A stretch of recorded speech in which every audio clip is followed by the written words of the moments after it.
สบายดีท่านผู้ชมมาพบกับหมอแคนโบไลนะนางเอกแก้วและแม่เฒ่าแก้วเนาะวันนี้ก็มีน้องแซ่น้องสาวมานั่งฟังขับลำเฮาเมื่อยเฮานำอีกอยู่อากาศก็ร้อนเหงื่อแตกหมอแคนอยู่นี่เลยดีใจนั่งไกลน้องสาวบ่เนาะเอ้าหมอแคนบรรเลงเลยขับลำเฮาเมื่อยเฮาละ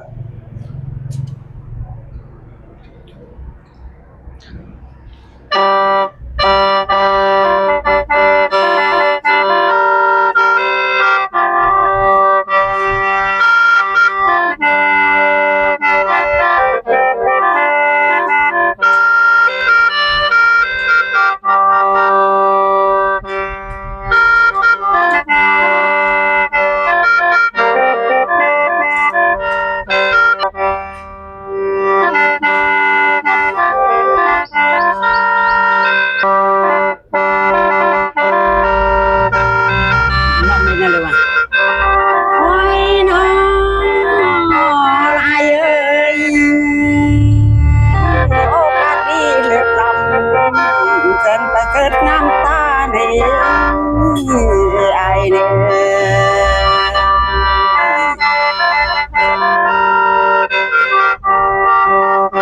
ว่าเด็ดลาวเฮืองสีนาดังมณีนินแก้วไอ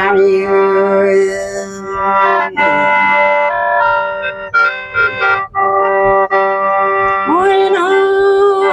ไอสันเจ้านาสิเจ้าซาเด้ออย่าเป่าว่าเนื้อไอเนื้อซ้อนหลอนนาสิปกมอนยังใส่ลายไทยทหารยัง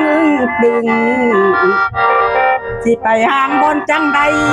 น้อไอน้อ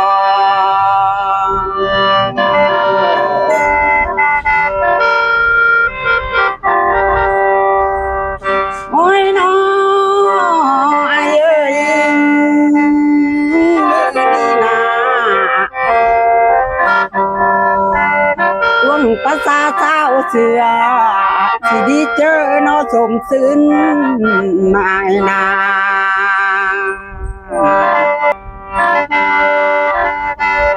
ช่วงภาษาน้อพี่น้องเสี่ยวได้ซึ่งสลองลานาไอนา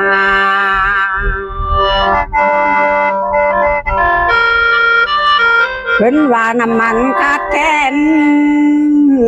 ไอเอ้ยก็ให้คอยอดไปเด้อ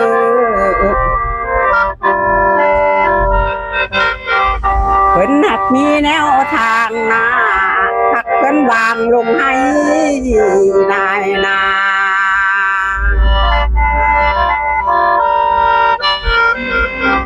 บ่ให้มีอันใดของนาไอ้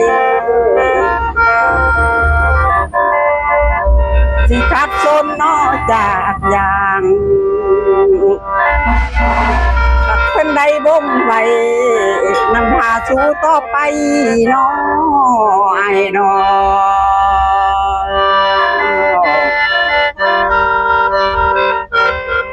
โอ้ยน้อไอ้เอ้ยยันว่าทุกมือนี้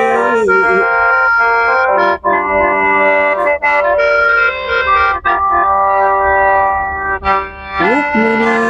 ยันว่ามีเวียกบ้านนาสิการเด่นงานทำว่านาไอ้นา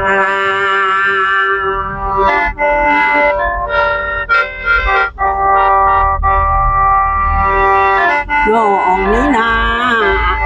ถือว่าดีใจหลายนาถึงมโนในแมงนายนา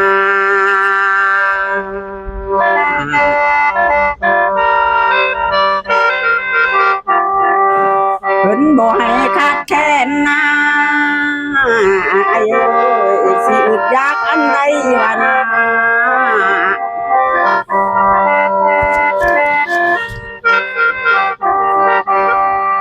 ผ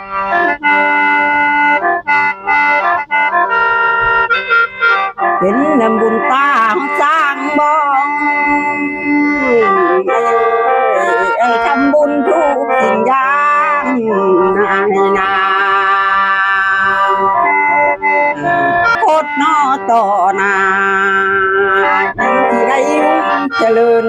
วานาไอนา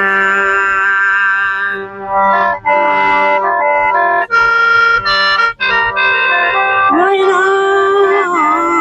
ยเอ้ย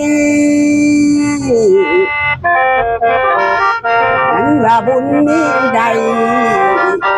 ให้สิได้กี่สร้างสิทำผมเป็นปัญญา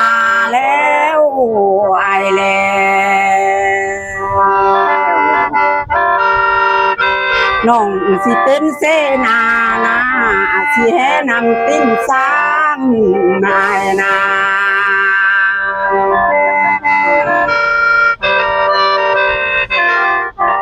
ไอ้สุขที่มันเอ้ยไอ้เอ้ยโอยไผ่บ่มาเบียดเอ้ยไอ้เนื้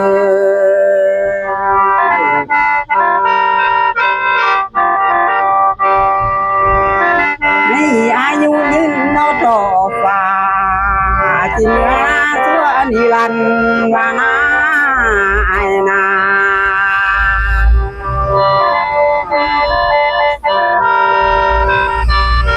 ว่าสั้นสุดท้ายนี้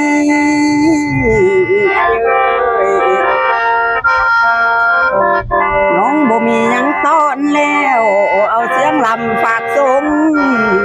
ไอเด้อก็ให้สุขนออยู่สางสบายพร้อมสู้คนว่านาไอนา